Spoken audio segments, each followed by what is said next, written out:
Look at this graph.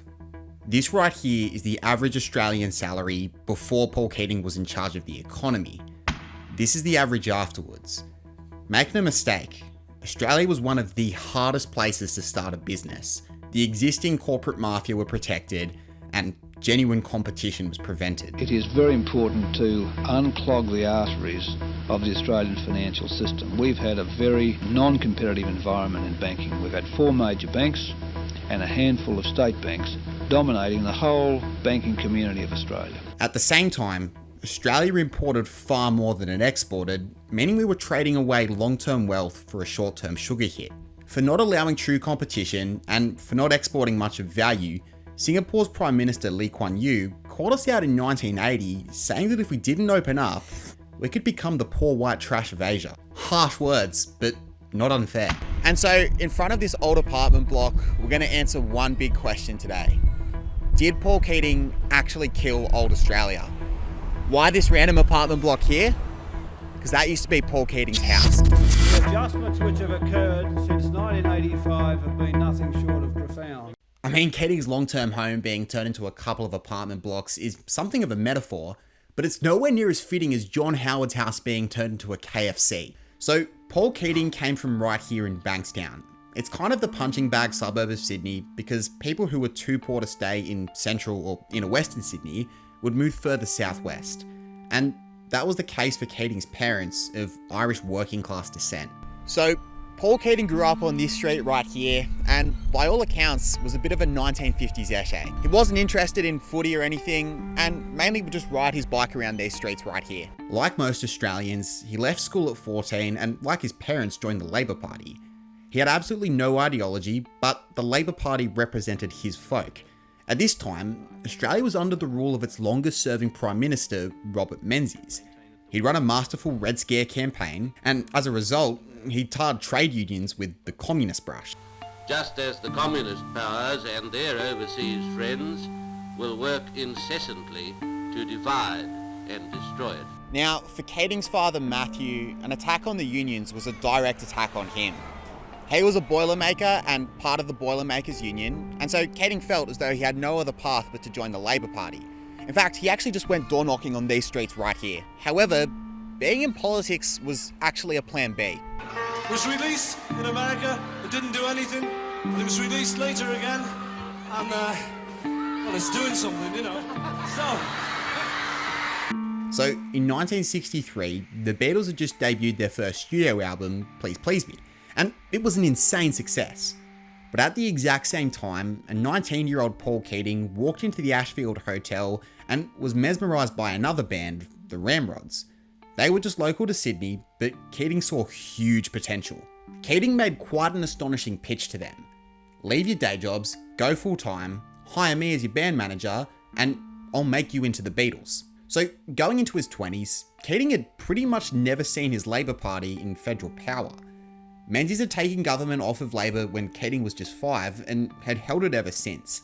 Now this proved to be a bit of an issue because Menzies had poisoned attitudes towards unions, had cozied up to America, and had started sending Australians to Vietnam. But for Keating, the state of the Labor Party was just as much of an issue.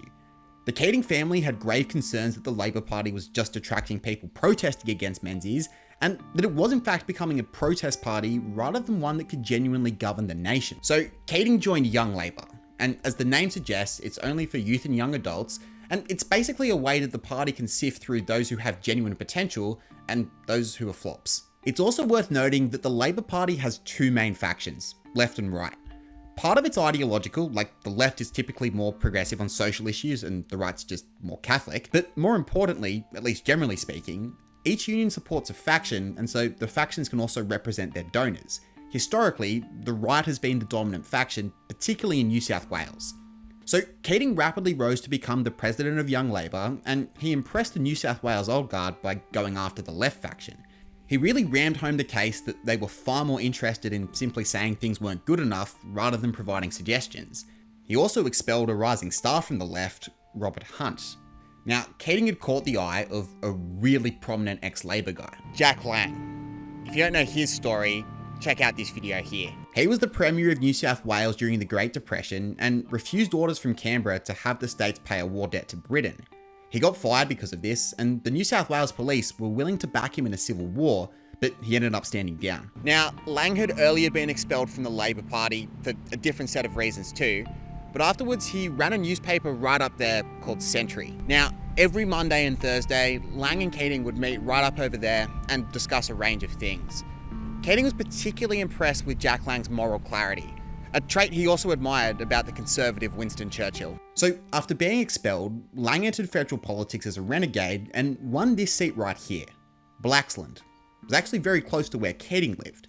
However, in 1949, Labor's Jim Harrison took the seat off of Lang. There's no escape as far as the world's concerned. To my mind, there is no escape from another depression, and when it occurs, the depression of 29 to 32 will be a mere circumstance because it'll make your hair curl. Unlike Lang, Keating was still in the Labor Party, and so if Keating wanted the seat, he'd have to challenge Jim Harrison for pre-selection. There was also another challenge. This house right here wasn't actually in the electorate of Blaxland. It was in a different one over in Banks. Now, according to the party rules, when it came to nominating a candidate for pre-selection, you would go vote at your local branch, and then that local branch's votes would go towards the candidate contesting for that electorate. So, a lot of Keating's support came from the Bankstown branch. But if we look at the map, that's not in Blaxland. So, if Keating wanted Blaxland, he needed as many people to join a branch that fell within the boundaries of Blaxland. And this is how determined Keating's parents were. They sold their home to Paul, they then moved the other 3 children here to Condell Park, meaning 5 extra votes. This is what we call soft branch stacking, manipulating boundaries for political gain. On the other hand, hard branch stacking would be if the Keatings just lied about their address, and that can actually get you kicked out of the party, even though it kind of happens all the time. But the pre-selection process was very intense. Harrison wasn't even the main challenger. The party didn't really support him because he was seen as a dud candidate who barely came to his local electorate. Instead, it was a guy from Labor left called Bill Jr. The vote was so close between Jr and Keating that Labor's federal leader, Gough Whitlam, got involved and ordered head office to count the votes. The votes came in with 124 to Jr and 142 to Keating. Immediately, Jr accused Keating of artificially stacking branches with his supporters so that they'd all end up in Blaxland. Labor conducted an official review called the Burns Report, and it found that 27 of Keating's voters lived in Banks rather than Blaxland. When the report was presented to Labor HQ, Labor's response was basically, "Sucks to be Jr," and nothing really happened. Despite his progressive promises, Whitlam himself was a Labor right guy, and he was on the precipice of taking down the Liberals. Menzies had retired, Holt had presumably drowned, and going into 1969, the new Liberal leader, John Gordon, looked vulnerable. Whitlam needed all the support he could get and really couldn't afford to be undermined by a Labor left insurgency. Unfortunately, despite an 18-seat swing, Whitlam couldn't quite take down Gordon. But for Keating, it was a great success. Blaxland's primary vote increased by 10%, and after driving around a Keating for Blaxland bus, he became a member for federal parliament aged just 24. He didn't even have a university degree. It was also a huge win for Jack Lang to watch his own protege take back his own very seat off of the party that expelled him. Keating actually lobbied for Jack Lang to be readmitted into the party, and in the next election, Labor would finally end 2 decades in the wilderness. The Australian public celebrates. After over 2 decades in the wilderness, Labor triumphantly returns to power. So I think it's hard to oversell just how positive an atmosphere Whitlam had created around the nation. Like, look at the before and after of Parliament in 1972. Keating did especially well with 66.7% of people in Blaxland putting him down as number 1. And who knew? As a rising star within the Labor Party and as a key player in the New South Wales right faction, maybe Keating could snag himself a spot in Whitlam's ministry. Unfortunately, Keating would suffer his first setback from the party. So between the House and the Senate, 94 men, and I mean the word men literally, would compete for 27 cabinet positions. When you hear the word caucus, that's referring to those 94 elected members across both houses. So according to the letter of the law, caucus would nominate the cabinet members and then the Prime Minister would assign each of these members a different portfolio. The reality was that power brokers from the states were putting a lot of pressure on caucus members to vote for their guys. That actually should have worked in Keating's favour. After all, he came from the very powerful New South Wales right faction. But there are actually 4 or 5 others from the New South Wales right who felt that Keating was jumping the queue ahead of them. After all, they'd done the hard yards of a generation in opposition. And so this is how, for lack of a better word, survivory Australian faction politics is. And I'm not hating. If Boston Rob was Australian, he definitely would have been a Labor faction boss from the 1970s. But these disgruntled MPs, guys like Al Grassby and Les Johnson, got on the phone to a huge faction boss in New South Wales, Jeff Cahill. And then Cahill phoned every caucus member he had sway with to tell them not to nominate Keating and to open up the playing field. In the last round of nominations, there were 9 spots available, and Keating finished 10th. Keating's description of the events was golden. I was diddled out of the Whitlam ministry. So Keating failed to get into Whitlam's cabinet, meaning he was resigned to the backbenchers. But that didn't deter him. Whitlam's Minister for Minerals and Energy was a guy called Rex Connor, and Keating has since said that he was the only other person interested in energy. Keating also liked him because he was a maverick and the closest the party had to a modern Jack Lang.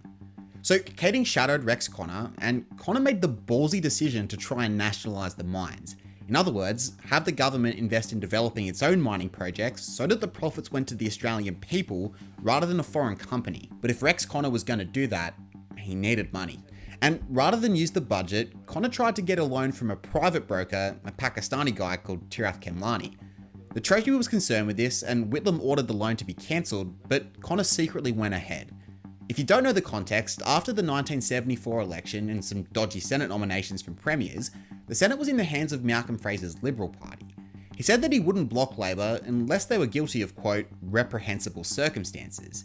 After the Connor story broke, Fraser said that this indeed was a reprehensible circumstance and blocked Whitlam in the Senate, leading to gridlock. It was an attempt to raise money, as we believed, illegally and bypassing all the normal channels. A country's international reputation is obviously very important, and if you're borrowing money from major sources overseas, you've got people who are specialists in doing that, and they're in the Treasury Department. Must have rued the day when Rex Connor refused to stop this sort of thing. And that was one of the problems. He was told to stop at a certain point, the nonsense, and he didn't stop, it appears, certainly on the evidence as I understand it. Whitlam ordered the resignation of Rex Connor, and a really interesting subplot to the Whitlam story was that Connor was replaced by his disciple, Paul Keating. Whitlam gave Keating the Ministry of Northern Australia, and Keating tells a pretty fascinating story of his first cabinet meeting. So Keating enters the cabinet room, and the only seat that's available is the one directly next to Whitlam. Keating's like, okay, I'm kind of a noob here, don't really think I should be sitting next to the Prime Minister, but hey, it's the only seat there. So he goes to sit there, and Whitlam says to him, "Don't sit there, you pushy bastard." Oh, by the way, I get all of the anecdotes from this book right here, Paul Keating, The Big Picture by Troy Bramston. Fantastic read, very interesting. But after Whitlam's rather rude comment to Keating, the meeting simply descended into chaos, and the agenda really wasn't stuck to at all. I mean, chaos really surrounded Whitlam. Unable to break the gridlock, the Governor-General John Kerr fired him and called for new elections. Yes, Kerr probably wasn't acting alone, I've got a 37-minute video on it right here, but we're just focusing on Keating today. The 1975 election was a poor result for Whitlam. They lost 30 seats in the lower house and lost 2 Senate seats. This meant that 32 caucus members were now taken out, and Keating really jumped up the power queue. After showing contempt for Keating, Whitlam's reputation was really shattered by the result, and Keating wanted him gone. He lobbied a guy called Bill Hayden to challenge him. The first challenge was unsuccessful, but after another poor showing in the 1977 election, Whitlam stood down and Hayden was in as the Labor leader. Now, talking about shadow ministries is a sure way to kill the watch time on a video. So from a business point of view, I might be shooting myself in the foot here, but from a history point of view, Keating's time in the shadow ministry was so important. So Keating took on the portfolio of Shadow Minister for Minerals and Energy. And I know you're zoning out right now thinking about Shadow from Sonic and Mario, but stay with me. A Shadow's Minister job is, pardon the pun, to throw shade on the minister. However, Keating took a stance of never opposing a Liberal policy unless he had a viable alternative policy. In other words, he did a ton of research on his portfolio. His main conclusion was that there were 2 problems. 1, Labor's approach of cutting out private businesses from the mines not only limited the competition, but also really scared powerful mining tycoons, and if they were to try and get back into government, was it really another enemy worth having? But the second main issue was that the Liberals' approach had been to let private businesses walk all over them and keep the profits for nowhere near enough tax. So Keating made it his mission to try and take a middle-of-the-road approach and woo over mining executives. He travelled all over from Broken Hill to Mount Isa and met with CRA, Shell and BHP, and they came to see them as their friend and not an enemy. The other key issue was digging up uranium, and to make it clear, I'm not a nuke head, Ansto was like 5 minutes that way, but hey, it reduces property prices in my area. But the Labor Party's position was that Australia shouldn't be digging up uranium. Keating was really worried that this stance would also alienate mining execs, and so he lobbied them to at least support grandfathering all old uranium contracts. So perhaps at this stage some of you would be thinking, oh, don't know if I'm actually that big on Keating. But there were actually a lot of people in Labor who were more pro-mining than Keating. Some even suggested drilling in the Great Barrier Reef, but in 1979, Keating gave that a hard no. Suffice to say that Keating really excelled in the shadow ministry, and the proof was in the pudding. In 1979, Fraser stripped Campbell Newman's dad, Kevin Newman, as Minister for National Development because Keating kept getting his number in Parliament. I think Keating's years in the shadow ministry showed what he'd be like in government. He wanted a really competitive private sector, but he wanted it to be him rather than them running the economy. To achieve his ambition, Hawke had first to get rid of Labor's leader since 1977, Bill Hayden. But by 1982, 7 years on from Whitlam's defeat, Labor still hadn't gotten back into government. So in the 1980 election, Labor lost again, but crucially, a new player entered Parliament, Bob Hawke. And Hawkey was already royalty within the party. For over a decade, he'd been the president of the Australian Council of Trade Unions, for half a decade he'd been the party's president, and after Whitlam lost to Fraser, Whitlam directly offered him leadership of the party in Parliament, which he didn't have the power to do. Alas, Hawke entered Parliament in 1980, and by 1982, Australia was in dire straits. Unemployment stood at about 10%, and inflation stood at 11%. For reference, during the post-COVID inflation of 2022, inflation rose by 6.1% and unemployment was at 3.5%. In other words, the economy was in a terrible state, and Fraser was well and truly there for the taking. But despite having a free hit, just a year out from the 1983 election, it looked like Hayden still might lose. So in 1982, Hawke basically put out feelers about challenging Bill Hayden for leadership, but if he was going to do that, he needed the support of the New South Wales Right faction, whose key player was Paul Keating. Keating's initial reaction was, hold your horses there, mate, you've been here all of 2 minutes, if anything, I'm next in line after Bill Hayden. But Keating knew just how popular and electable Hawke was. If Labor didn't seize this opportunity to kill Fraser, Fraser may well have been able to ride out the economy, emerge triumphant, and put the Liberals on a Menzies-esque run of elections. Begrudgingly, Keating gave his support for the coup, but it actually failed. And Hayden was not happy. So Hayden made a total power play. He moved Keating to the most prestigious portfolio, Treasurer. There were kind of two reasons as to why he did this. One, to try and woo him away from Hawke, and possibly two, to end Keating's career. The Shadow Treasurer tells highly qualified economists what to do.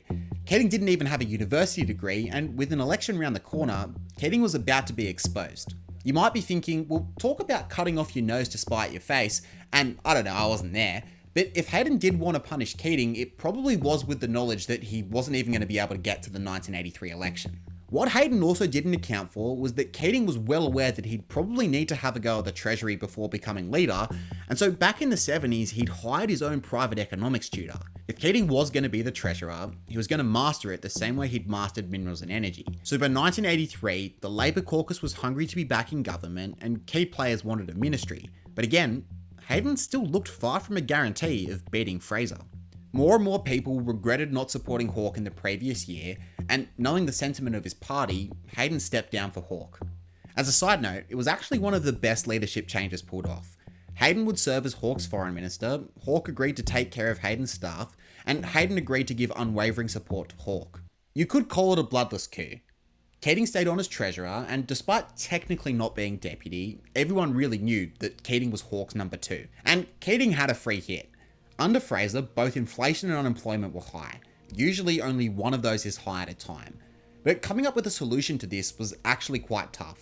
If you got the economy going and increased investment, that would provide more employment opportunities, but more money in circulation would cause inflation to go up.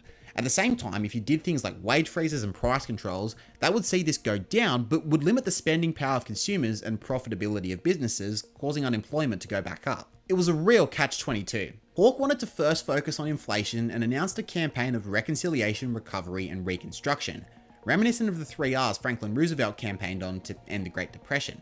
One of Hawke's real objectives was to leverage his goodwill with the Australian Council of Trade Unions to get them to agree to a wage freeze in exchange for non-monetary goodies like leave benefits and Medicare. That every Australian, from newborn babe to Prime Minister, can share in the cheapest, simplest and fairest health insurance scheme Australia's ever had. Medicare. Keating thought that this was completely the wrong way around. He wanted to first focus on tackling unemployment, and once that was dealt with, then focus on putting deflationary measures in place. Essentially, he felt that people needed a job more than they needed their savings protected. So in 1983, Keating was being interviewed by John Rawls, the Carl Sandilands of the day. And he made it pretty clear he thought the inflation first approach was unwise, even saying, "All I can say is that if we are elected to office, we'll do our best to make it work. I'm not sure we can make it work. We're going to give it a good shot." As you can imagine, Fraser went in on Keating for not being confident of his own government's plans. But Hawke quite geniusly spun it, saying, "I'm proud that a minister is prepared to talk about these things openly and honestly." In truth, he was livid with Keating, and this would give us a glimpse of what was to come. In the end, it had no bearing on the election, as Hawke swept into government with a 25-seat majority, its biggest margin since 1943. I therefore take total responsibility for the defeat of the government, and I would like to thank all my colleagues and the Liberal Party right around the country. So half of Keating's plan to fix the economy was to target unemployment. And usually when a government does that, they put money into the economy through a stimulus package as a way of getting businesses going. But as Paul Keating met with the Treasury Department, he quickly found out that stimulus wasn't going to be an option. On the eve of the 1983 election, the Treasury Department told Fraser's Treasurer, John Howard, that the budget had blown out from a projected $6 billion deficit to a $9.6 billion deficit. Howard and Fraser decided not to make this public. So Keating had planned $1.8 billion of spending, so this was awful news, right? Well, no, not at all. Remember, Keating felt that he actually couldn't tackle both unemployment and inflation at the same time. That Howard had effectively printed off $3.6 extra billion gave Hawke and Keating the perfect excuse to just focus on inflation, all while being able to call foul play by the Liberals. I mean, it is just unbelievable that what the Australian people and we as the alternative government have been faced with is a proposition of being told that the deficit on existing policies in 83-84 would be $6 billion, when in fact they knew it was $9.6 billion. So when it comes to Keating as Treasurer, I'm not going to tell the story chronologically, and I'll instead tell it thematically.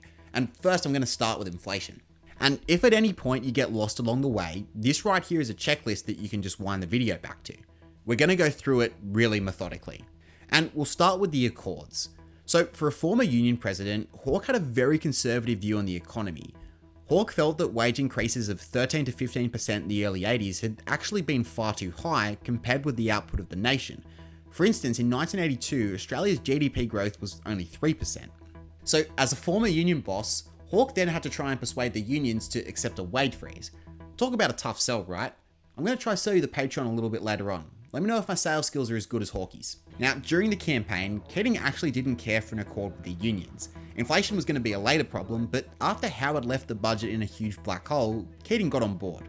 But Hawke and Keating actually managed to persuade the unions to go for it. In the first accord in 1983, wages would be fixed to whatever the inflation rate was, meaning that they were essentially frozen. But in exchange for that, they would get non-monetary benefits like public healthcare and some advisory bodies that unions could be part of.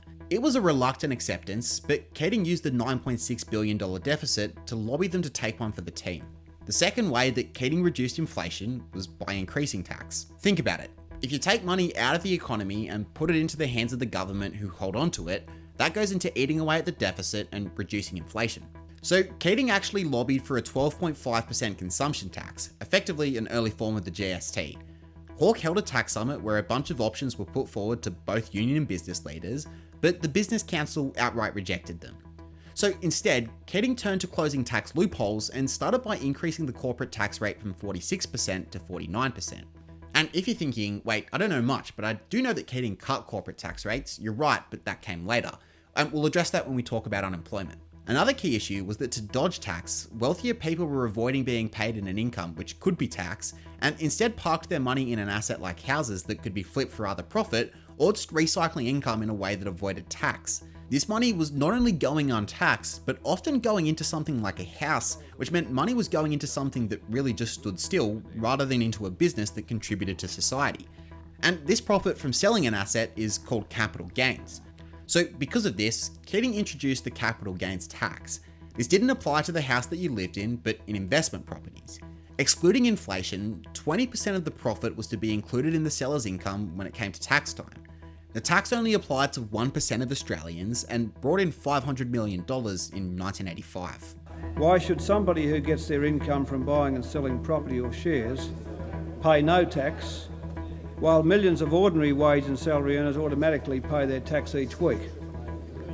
Capital gains has shifted the tax system to support productive investment, where before its presence, passive speculative investment was rewarded with capital gains free income. Keating also introduced a fringe benefits tax. So things like company cars were being written off as a business expense at tax time. However, often these were being used for personal use too, and so Keating introduced a 46% tax on the employer on the value of the benefit. As 1986 loomed, and as Keating was about to launch his new tax package, Hawke went to Papua New Guinea, leaving Keating to launch it by himself. Keating was livid that Hawke wasn't there to give it his support, and felt as though he wouldn't have minded his rising star having a public failure.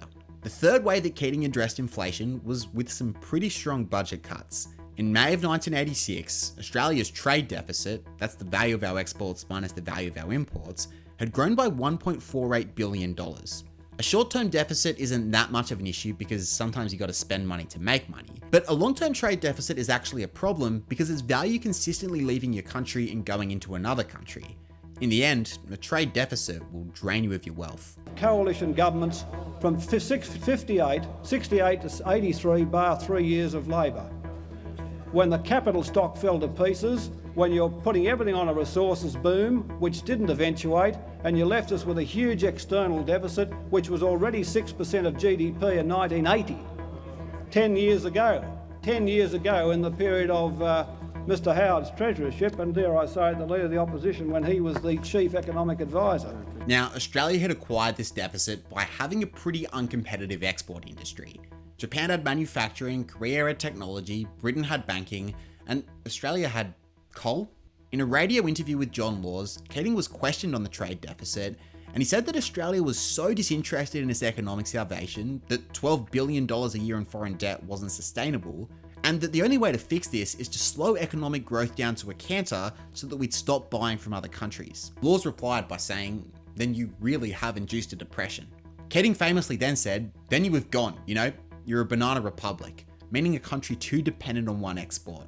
And so Keating's solution to the trade deficit was to really try and rein in the budget deficit. The theory went like this. Less money injected into the economy meant less consumption by Australians. That would mean that not only are there less imports to feed those greedy customers, but unable to sell as much to their own, Australian businesses would then need to find foreign consumers to export to. In other words, Keating was trying to force businesses to be competitive in the global market.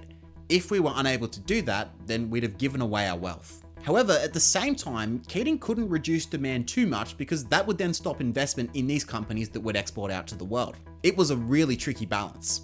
And it's finding that balance between maintaining profitability in investment, and at the same time maintaining a strong fiscal and monetary and wage position to keep demand in check. It is getting that balance which is what policy setting is about.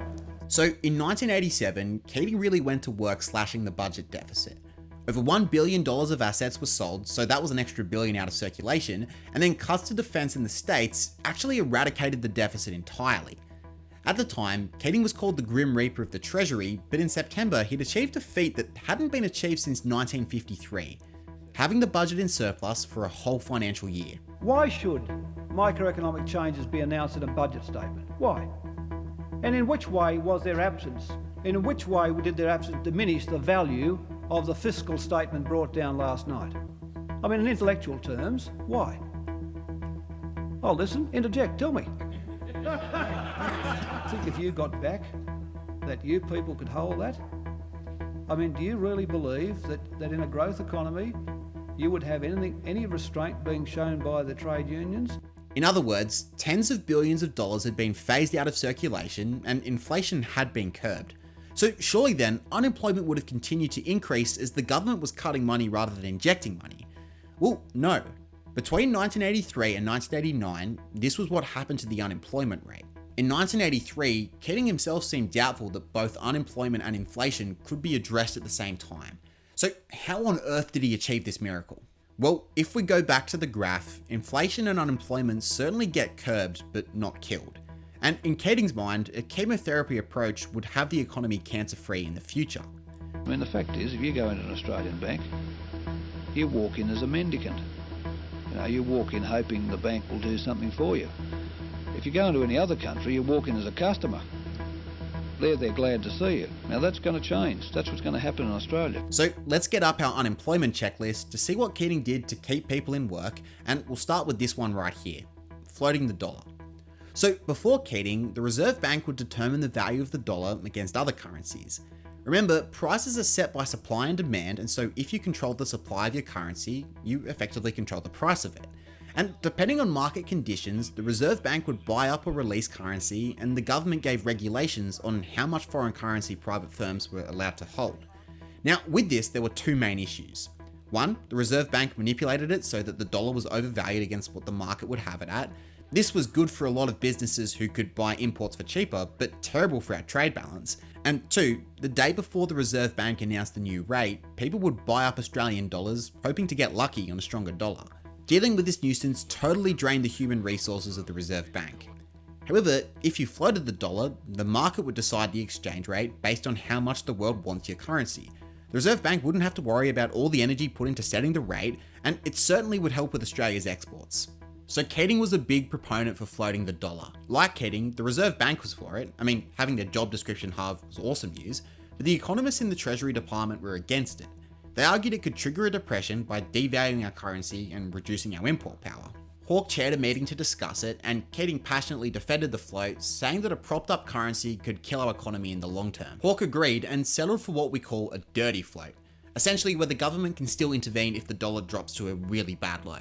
The decision to float means that the speculators will now be speculating against themselves rather than against the Australian government via the Reserve Bank. So this was great news for financial firms who now didn't have to wait on approved permits to buy foreign currency in large volumes. It meant they could just do more business and therefore make more money and give more loans and employ more people. But the banks themselves were also a target for Keating. So there was a weird alliance between the left of the Labor Party and then the Liberal Party on restricting what foreign banks could do in Australia. It really surprises me that some people in this party think we owe Westpac something, or the ANZ Bank, or the National. That really surprises me. But let me say this to you. Let me say this to you. So Keating went after the left of his party for supporting crony uncompetitive capitalism, and instead argued that the banking sector needed foreign competition. His case was persuasive, and caucus voted 56-41 in favour of the policy. Keating then put out an invitation for foreign banks to apply for banking licenses, and approved 16 from Asia, North America and Europe. These banks hired 8,000 employees and injected $1.5 billion of capital into the country.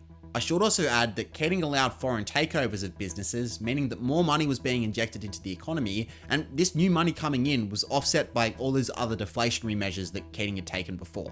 Keating also tried to reduce unemployment by giving tax cuts. The top income tax bracket went from 60% to 49%, releasing $2 billion into circulation, and the lowest rate dropped from 31% to 21%. Keating argued that it was better to have these guys getting tax cuts because their money was at least coming from a business that was contributing to the economy, rather than having money come from a tax loophole like capital gains, which was just sitting still. The last key move to stimulate the economy and encourage investment into the share market was by introducing franking credits. Now, I know I'm giving you 2019 PTSD, but this was huge. Under the old system, shareholders receiving dividends would be taxed twice. The company would first be taxed the corporate tax rate before going to the shareholders, and then the shareholders would be taxed the income tax rate for their dividend. A franking credit then actually allowed a shareholder to claim back the corporate tax paid on their dividends, effectively meaning they only got taxed once. This incentivized more investment into companies. It's also worth noting that at this stage, it had nothing to do with retirees. Howard later changed it so that retirees who weren't getting income tax anyway could still claim the same benefit, and Keating explains the difference quite nicely here. It wasn't extended by John Howard, it was abused by John Howard. The whole point of dividend imputation, which I put in on top, above the Treasury by the way, above the Treasury, was to remove the double tax on company income. So company income was paid once.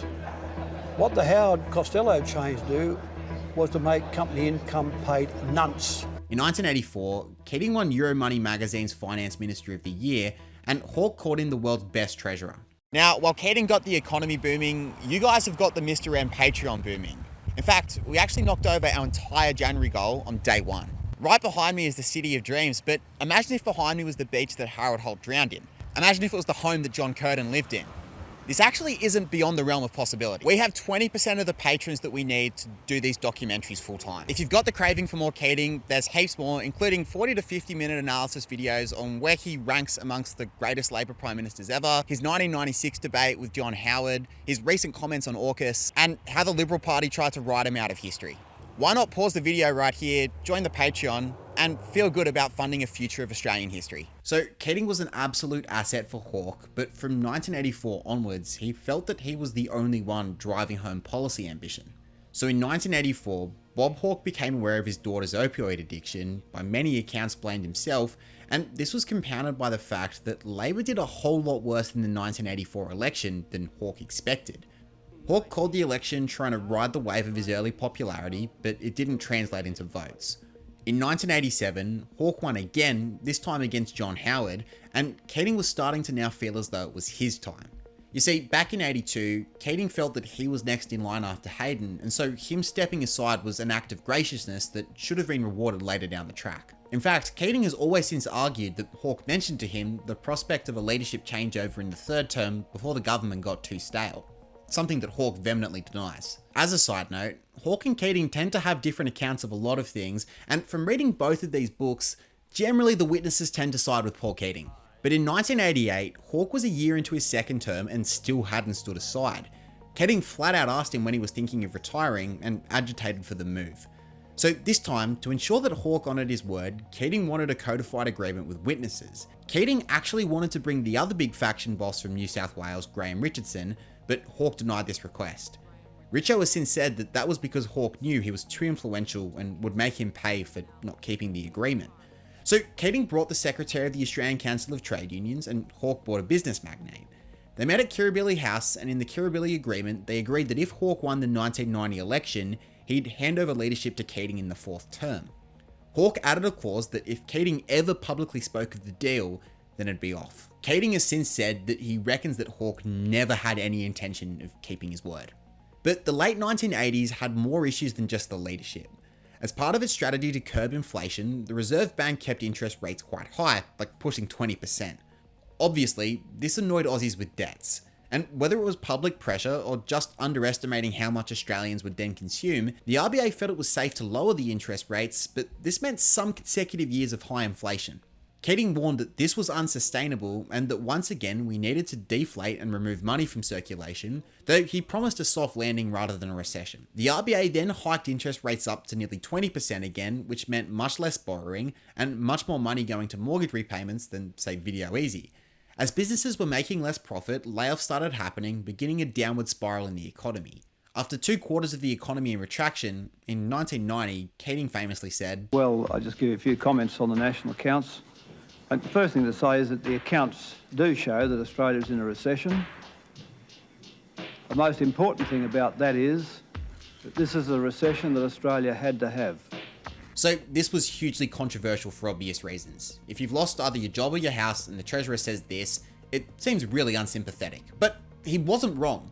Gastro sucks because it's a couple of days on the loo, but what happens is it purges your body of the virus. And in the same way, a recession would be tough for a couple of years, but it would totally deflate the economy because people don't have money. From the point of recovery onwards, Australia's economy was set to boom because of all the structural reforms that Keating had made. In the big picture for a nation, this wasn't actually a bad thing, but for the individual, losing your job or your house without any foresight of recovery is a crisis. The 1991 recession also ended Keating's winning run on the economy. The Reserve Bank, which is independent but worked closely with the Treasurer, was too quick to lower interest rates in the late 80s, which let inflation get out of hand. And then in the early 80s, if they were slower to raise them again, Keating might have been able to have that soft landing he promised. So electorally, this was terrible PR and Hawke was furious with Keating.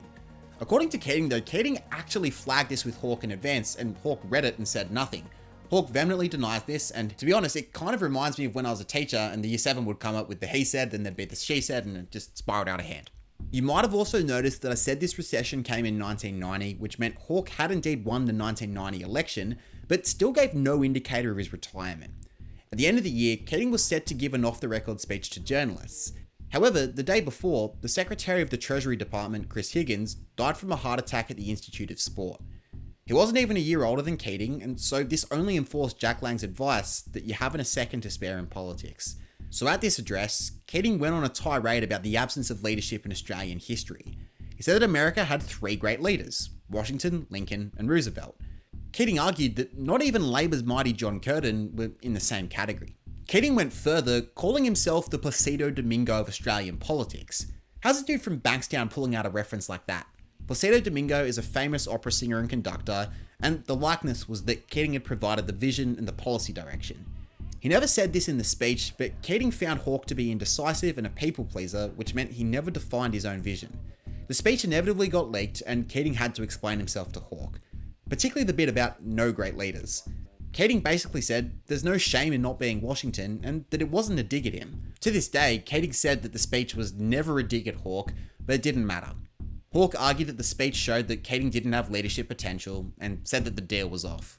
Keating was irate and started mounting the numbers for a leadership challenge, and even had his New South Wales factional ally Graham Richardson leak the Kirribilli deal to Laurie Oakes. Literally, as the story was being broadcast, Keating told Hawke he was challenging. The Hawke-Keating leadership rivalry first surfaced back in 1988, when Mr Hawke refused to step aside in favour of his treasurer. But now I've learned that Mr Keating has given Labor colleagues details of an undertaking he says he received at the time from the Prime Minister. So the convention for a Labor leadership ballot is to resign your post and to have a secret ballot. Hawke instead opted for just a hands-up approach, and the party bitterly protested this, and Hawke relented and allowed the secret ballot. However, it was actually a pretty comfortable win for Hawke, 66-44, and when questioned about it, Keating said this: I wanted his job and I tried to take it off him. So with his position now untenable, Keating resigned as treasurer, and in his wake came a Hawke loyalist, John Kerrin, who, by his own later admission, was completely inexperienced in finance. On the other side of the aisle, the Libs were now being led by an ex-economist called John Hewson. He launched a famous campaign called Fight Back, where he wrote a 600-page document outlining all the taxes he'd cut and the so-called wasteful spending he'd stop. And by wasteful, I mean things like Medicare, but you get the point. For the first time in a decade, the Libs had not only an effective opposition leader, but one who spoke with authority on the economy. Labor needed Keating now more than ever. No, you can't have a second go. Point of order. You can't have a second go. Glass jaw. You can't. We're going to have a sensible debate on this issue. Pick up the policies that are there. However, his replacement just wasn't up to the job. The worst moment for Kerrin was when he had to ask journalists what GOS stood for. It stands for Gross Operating Surplus, but he thought it might have been Gross Operating Savings, and the soundbite was really awful. The gross share rose, what's GOS? Hawke actually moved Kerrin on the next day, and by the end of 1991, he was now no longer preferred Prime Minister to Hewson. So Labor took action. And like Bob Hawke, we're waiting for time to tell, with caucus still thrashing out the leadership. Tonight, the showdown Labor had to have. In the first unsuccessful spill, the left factions largely supported Hawke. However, faction rules loosened to allow each member of caucus to vote as they wished, meaning they didn't need to be a unanimous bloc. Now, after the June attempt, Keating was actually planning his exit for politics and had it planned for January of 1992. However, a number of people who had actually earlier supported Hawke came to Keating and gave him a nudge and said, hey, we'll support you if you go for it. Even those remaining loyal to Hawke knew that it was really bad. 6 of his cabinet ministers actually approached him saying that they'll vote for him regardless, but they also asked him to resign so that he could go out on top. Hawke refused, saying that he couldn't reward treachery, and called another spill, this time inviting any applicants to challenge. The only challenger was Keating, and this one was close. Hawke picked up 51 votes, and Keating picked up 56. It might have been 4 years later than he was looking for, but Keating had his man. And now his task was clear. Get the economy booming without the shackles of inflation, and bury John Hewson. Why won't you call an early election?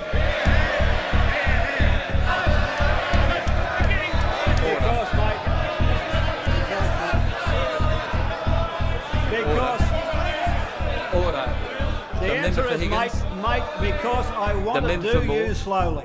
I want to do you slowly. But before we get to that, right as I've uploaded this video, I've actually also uploaded something else. If you click the Spotify link right beneath the video, you can actually get access to the first episode of Rees vs. Bede, a story of how the New South Wales right faction became so corrupt that it really needed some serious purging. But going into the 1993 election, the odds were against Keating.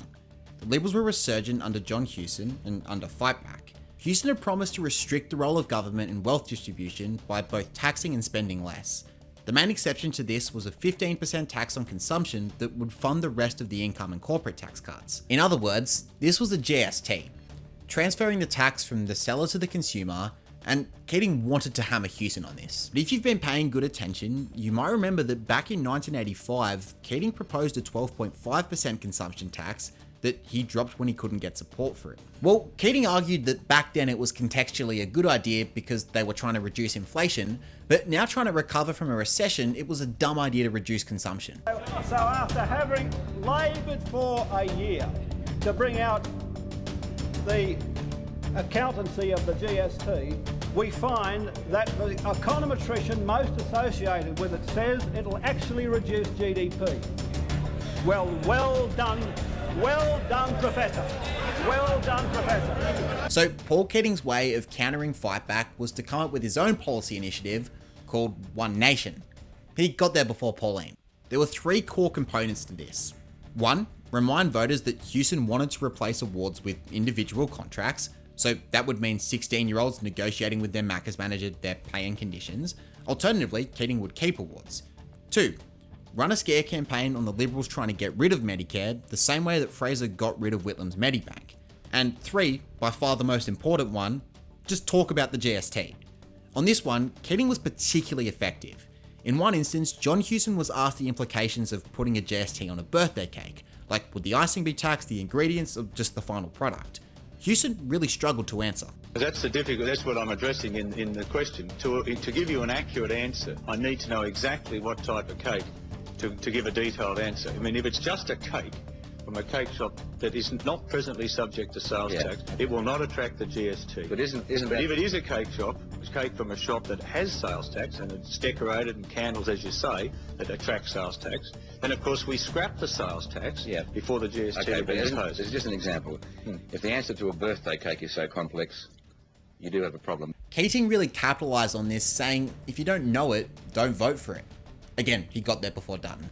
To sweeten the deal, Keating promised 2 stages of income tax cuts that were so locked in that he called them the LAW law tax cuts. Remember that phrasing. That'll be important. But even on election day itself, the Liberals were still favourites. But to everyone's shock, Labor didn't just win, but actually picked up 2 extra seats. Here we go. Well, thank you, ladies and gentlemen. Well, this is the sweetest victory of all.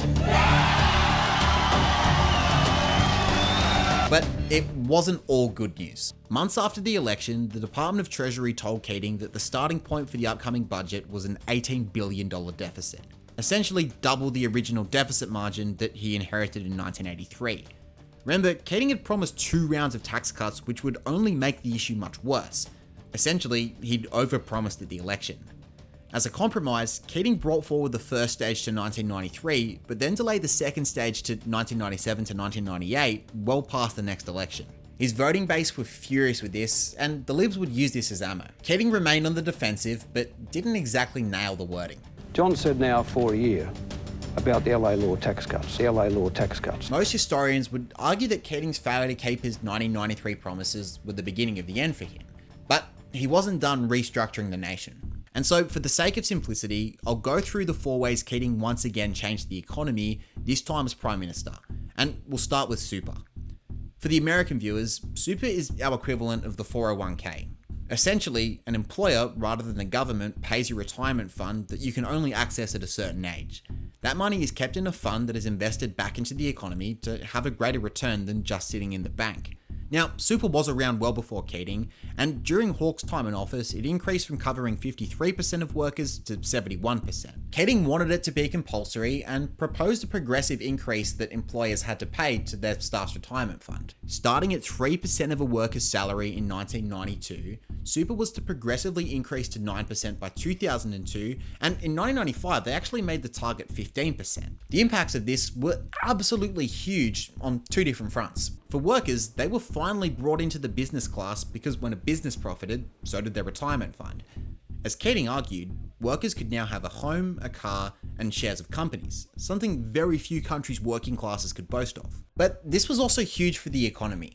Remember, this was off the back of the recession that we had to have, and so all this extra money going into retirement funds that then went into the stock market massively increased the amount of capital that businesses had to work with. Starting at just over $100 billion, the pool of Australian super funds is now a multi-trillion-dollar industry. Just to really ram home the point, workers' wealth was now longer not dependent on just their salary.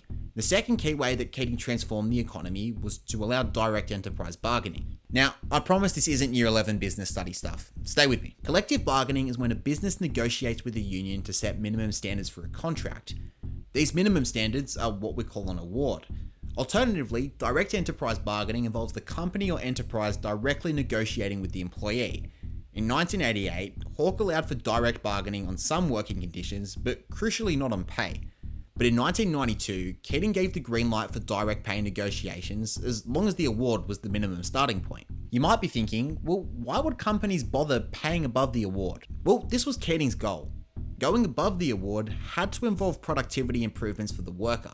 Yes, Keating was a Labour guy, but as he looked at the Asian market, he saw a workforce that was far more competitive than our workforce. So if we wanted to avoid getting destroyed in the export market, we needed to find a way of boosting productivity without turning our workers into serfs. Keating also cut the corporate tax rate from 39% to 36% to try and stimulate further growth. The lost revenue was offset by Keating selling the Commonwealth Bank to private ownership. This was a really controversial one, but the sale raised about $4.5 billion. A lot of his own supporters were furious at this because a government-run bank that wasn't incentivized by profit could be useful for setting pace for the other banks and giving customers an alternative avenue for a loan.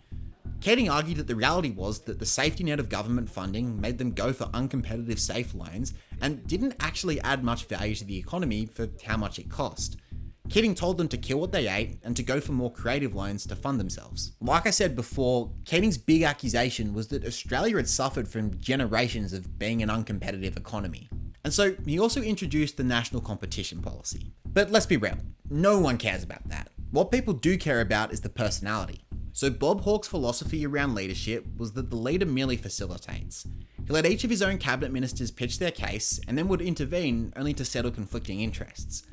A huge factor behind his success was that he had the A-team and, in a Carlo Ancelotti way, had no desire to imprint his own brand on them. Keating's view was very different to that though. For Keating, he felt as though the Prime Minister needed to give the direction. Of course, he couldn't be across every single minute bit of detail in each portfolio, but the Foreign Minister definitely shouldn't be telling the Prime Minister who to make alliances with. And so for context, Hawke had set up APEC, the Asia Pacific Economic Community. This was kind of a response to the EU, where Asia Pacific nations would make trading conditions as favourable as possible amongst their own backyard, and it was a great success, but only the treasurers had gone to the summits. And in Keating's opinion, this actually limited the scope of what could be done because the key leaders weren't there. So while hosting President Bush in Kirribilli, Keating floated the idea of specifically having a leaders summit. Bush said it wasn't a bad idea, but that he himself would have to get the critical mass for it. So Keating worked the phones really hard and persuaded Japan, China, and most crucially, Indonesia. With critical mass, new President Bill Clinton agreed to host the leaders of APEC for the first time. Malaysia's Prime Minister Mahathir Mohamad declined to go, to which Keating said this. APEC is bigger than all of us. Australia, the US, and Malaysia, and Dr. Mahathir, and any other recalcitrants. But one of the key flow-on effects of this was that the whole ordeal of getting that first leaders summit actually resulted in Keating striking up a good relationship with Indonesia's leader, Suharto. And just look at this map right here. If a hostile power were to advance through the South China Sea, Indonesia would be a natural Great Wall for Australia. Using their new APEC connections, Indonesia and Australia signed a defence treaty that opened the possibility of joining forces should they be in direct danger. In order for the deal to go through, Keating secretly negotiated with Indonesia, and Cabinet actually found out just moments before it was announced to the media. If you want more on Keating's pivot to Asia, I've got this video right here. But Keating's unorthodox alliance with Indonesia really showed just how independent Keating wanted Australia to be. And with you in the national interest, order, and prioritising on getting this economy back on the rails, now drop your divisive plan to change our great national flag. A demonstration of intellectual incapacity and sterility. They've had it from the leader of the National Party. That is the dead hand, representing the dead hand that was laying upon Australia for most of the post-war years. So while in Balmoral Castle, Keating had the awkward job of telling the Queen that it was his wish to put the question to the Australian people, should we leave the monarchy? Apparently, Lizzie was actually pretty chill with the idea and said whether it be as Queen of Australia or simply just the Queen of England visiting Australia, she'd always love her visits to the country. So Keating's guiding school of thought was that it was perfectly acceptable for the Queen to be the Queen of England because she's a British head of state. But how could we be a great nation with a foreigner as head of state? Has any great society been written into the annals of history with a foreigner as their sovereign? So when the Queen visited Australia, Keating had guided her by putting his hand on her back, which caused outrage. British tabloids called in the Lizard of Oz, and Houston said he was making a political statement, and that unlike Keating, he'd learned respect at school. The truth was that the Queen didn't care at all and told Keating to ignore the tabloids. But in order to become a republic, Australia would have to put it to the people with a referendum.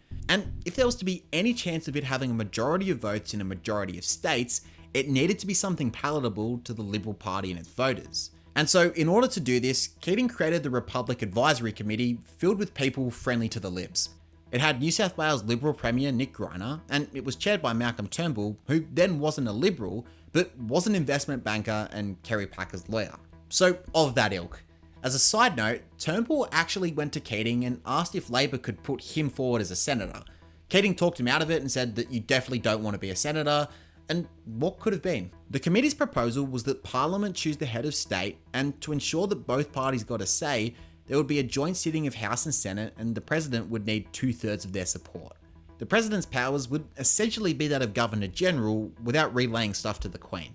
Keating also voiced his distaste of having another country's flag on our flag and removed the Australian flag from the Prime Minister's car. This created an uproar, and the Libs all brought their Aussie flags to Parliament. What we see is a question that wouldn't go around or two at a Labor Party youth conference. That wouldn't cut the mustard at a young Liberal Party barbecue.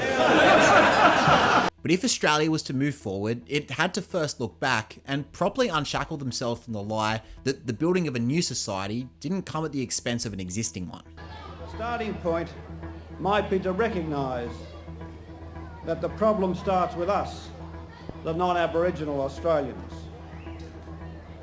It begins, I think, with an act of recognition. When Keating gave his speech to the largely Indigenous crowd at Redfern, the crowd was actually pretty cynical. Numerous prime ministers had come before saying we need to move forward without really addressing the substance of colonisation. That quickly changed as Keating got into his speech. It was we who did the dispossessing. We took the traditional lands and smashed the traditional way of life. We brought the diseases and the alcohol. We committed the murders. No Prime Minister had ever so clearly identified the hurt of Aboriginal Australians. Even Tony Abbott said this. It said things that needed to be said that a lot of conservative people didn't want to hear. Keating said the speech wasn't about attributing blame, but highlighting the responsibility that all Australians had to redress the flow-on effects of Aboriginals being dispossessed. And the last of Keating's policies that we're going to look at today was probably the one he put the most amount of time into. But before we get there, there's two types of laws. One is statute law passed by Parliament, but because Parliament can't rely on forecasting all possible circumstances, in cases where it's grey, a court will then interpret the law. That interpretation will then become the precedent for all similar cases and is called common law. And in 1992, we had one of the biggest common law cases in our history, Mabo. Effectively, the court ruled that Britain's historic claim of terra nullius, land belonging to no one, was a faulty one when it came to Australia. Australia had belonged to Aboriginal Australians, and so they had a right to their specific traditional lands. This would be registered as a native title. So if you don't know anything about this, you might think, wow, I could lose my house. And a lot of Australians thought that, and a huge scare campaign was conducted straight away. The Mabo case completely outlawed that as a possibility, only allowing native title on vacant or unallotted Crown property. And no, Aboriginal people couldn't use it as a way of getting free land to build a house on because native title didn't allow for individual freehold title. However, there were two groups who might be affected by this. Farmers who'd leased government land for their livestock to graze, and mining companies who were also leasing government land. In order to stop court cases getting clogged up over here, Keating, who had welcomed the Mabo decision, wanted to make a proactive statute law to make the implications clear for miners, farmers, and Aboriginal people. However, there were two main obstacles to this. The first was that Labor didn't actually hold the Senate. Either Labor had to win over the Liberals, which they didn't, Hewson instead stoked fear about losing your house, or he could win over the Greens and the Democrats. The second issue was that there were strong competing interests. The miners and the farmers wanted their leases secured and that native title not interfere with lease renewal. Some Indigenous leaders actually went as far as advocating that native title extinguish current leases. Keating went for a middle ground approach of not allowing native title to extinguish existing leases, but allowing them to possibly extinguish future leases. It also allowed for a native title tribunal and compensation where pastoral leases exist on native title claims. Keating worked hard on getting a consensus between opposing interest groups and said that it took every bit of political skill that he had. I'm very proud of the Native Title Act. You know, every bit of political skill I had and every bit of heft I had it took to get that thing through. When the Greens and the Democrats were holding the bill up in the Senate, Keating said to his Senate leader Gareth Evans, "Gareth, don't come here talking to me about troubles with the bill. I will massacre those people over there. I'll sit in this parliament through Christmas into next year if I have to. There is just no way. It always comes to this. The Aboriginals always get dudded, but they're not going to get dudded this time." On the 21st of December 1993, the bill was passed at 2 minutes to midnight with thunderous applause in the Senate. However, Hewson more or less argued that this is how liberty dies, and he actually called it a day of shame. And this really marked the end of Hewson. He'd failed to get the Senate to block Keating by not offering an alternative, and Fightback was also well and truly over as he dropped it in 1994. Alongside Peter Costello as his right-hand man, Alexander Downer challenged Hewson for the party leadership and won 43 to 36. However, by his own later admission, he was way too inexperienced and prone to many gaffes, as well as not really having that many thoughts on many key policy areas. The Liberals were badly slipping in the polls, and so he stood down and announced the support of John Howard to be the party leader. Many had actually expected Howard to leave after his decisive 1987 defeat to Bob Hawke. But after losing the leadership, Howard hung in there long enough to see off his rivals, and whereas Downer was inexperienced, Howard not only knew the game, but knew Keating really well. As you would have seen, Keating destroyed Liberals with facts and logic, and if you read this book, it's literally Liberal after Liberal saying that they were scared of going up against Keating in Parliament. Though lacking Keating's flair, Howard was also a skillful prosecutor of an argument. Unlike Hewson, Howard knew better than to put his policies out in the open and have Keating tear them apart, something that Keating was livid with. John Hewson is now looking rather wholesome and old-fashioned, I must say, compared to John Howard, because he took the view that if you want support, you go and get a mandate. And he laid out Fightback in 1991, and he took it to an election in 1993. But Howard also tried to use Keating's combative style against himself. His argument was simple. Keating was arrogant, that arrogance came from being in government for so long, and assuming he'd be elected again, that arrogance then led him to breaking electoral promises like the LAW law tax cuts. On the Patreon, I have a whole breakdown of the 1996 debate. In my opinion, Howard wiped the floor with Keating and preempted all of his debating moves. They talked Medicare, Bob Hawke, who was responsible for the deficit, go join to get the full breakdown. Howard also walked back some unpopular Liberal policies. Gone was the GST, or so he said. He praised Medicare, pledged a referendum on Keating's Republic, and even promised not to sack public servants. Keating was well aware where the tide was going and started making a contingency plan for his successor. He chose Kim Beazley as his deputy, and even if Labor were to win the 1996 election, he'd hand over leadership to Beazley in that term. Wayne Swan and Graham Richardson even proposed knifing Keating beforehand, but Beazley wasn't interested. Keating said that for that, Swan should have been expelled from the Labor Party for treachery. He later got over that and actually helped Swan during the GFC. Keating's campaign slogan was in my mind a very poor one, and not too many degrees behind I'm with her. It was just leadership. On the other hand, Howard's was for all of us. He argued that unfair dismissal laws were hurting small businesses, and even when his costings for a savings interest tax cut were off by $800 million, it was drowned out by Super League clubs not being able to play in the ARL. It was a brutal defeat and a sad end for Keating. Labor went from 79 to 49 seats, but interestingly, Howard doesn't credit himself with the success, nor even blame Keating. Instead, he simply just said it was a result of Labor being in for 13 years. Newspoll found that 49% of voters said that time for a change was the most important factor in their vote. But back to the old question. Did Paul Keating kill old Australia? Yes. Not only did he change the economy in such a profound way to make it so much more competitive, not only did Keating raise generations of workers into a level of wealth their class had never seen before, not only did he himself educate the public on how economics worked, but he even killed old Labor in Britain. Tony Blair became a very keen disciple of Keating during Thatcher's domination and learned how to once again make British Labor electable. Keating often got out the chalk for things like dividend imputation, and Blair has credited Keating for New Labour as much as Clinton's New Democrats. And in killing old Australia, Keating wedged the mighty John Howard. Howard ruled out abolishing Medicare, was limited with what he could do with super, and at a time when progressive Liberal leaders were bagging out the Mabo decision, Keating's passage of the Native Title Act made Howard feel as though he couldn't really oppose it. But Howard was unable to do at least some of Keating's reforms. To see how much of old Australia Howard was able to revive, click right here.